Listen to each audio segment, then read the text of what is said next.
موت ایک کھلا راز ہے۔ کھلا اس لیے کہ ہر شخص جانتا ہے کہ موت بہرحال آنی ہے، اور راز اس لیے کہ کوئی نہیں جانتا کہ کب، کہاں اور کیسے آ جائے۔ غرور کس بات کا ہے صاحب، جو کفن تمہارا ہے وہی ہمارا ہے۔ اے انسان، کس چیز نے تجھے اپنے اس رب کریم کی طرف سے دھوکے میں ڈال دیا؟ تم اس شخص کی تکلیف کا اندازہ نہیں لگا سکتے جسے اپنے سے پہلے اپنی اولاد کو مٹی میں اتارنا پڑے۔ زندگی کی حقیقت بس اتنی سی ہے کہ پل بھر میں انسان یاد بن جاتا ہے۔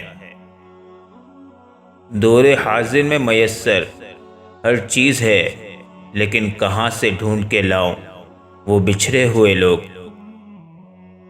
یہاں پر ہر چیز ختم ہو جاتی ہے، پیسہ، وقار، عزت، اکر، غرور، نفرت اور منصب، اور صرف عمل باقی رہتا ہے۔ اللہ ہمارا خاتمہ ایمان پر نصیب فرمائے، آمین۔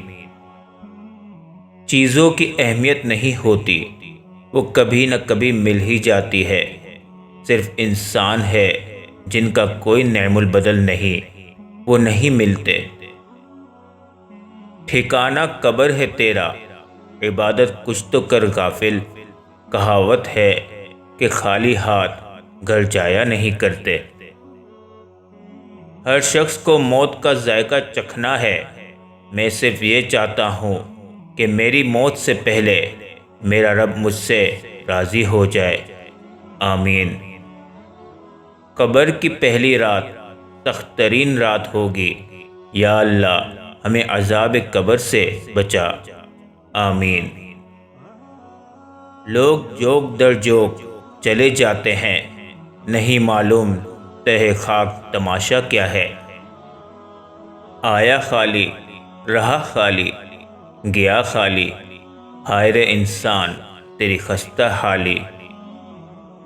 ساری زندگی اسی فکر میں گزر جاتی ہے کہ لوگ کیا کہیں گے۔ آخر میں لوگ صرف اتنا ہی کہتے ہیں، انا للہ و انا الیہ راجعون۔ ایک دن کہو گے اسے کیا ہوا، کل ہی تو بات ہوئی تھی میری۔ میرے مرنے کے بعد میری روح سے اتنی وفا کرنا، جب میری یاد آئے تو میری مغفرت کی دعا کرنا۔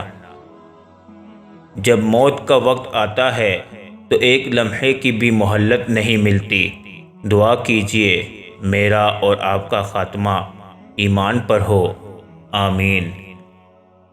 اوڑھ کر مٹی کی چادر بے نشاں ہو جائیں گے، ایک دن آئے گا ہم بھی داستاں ہو جائیں گے۔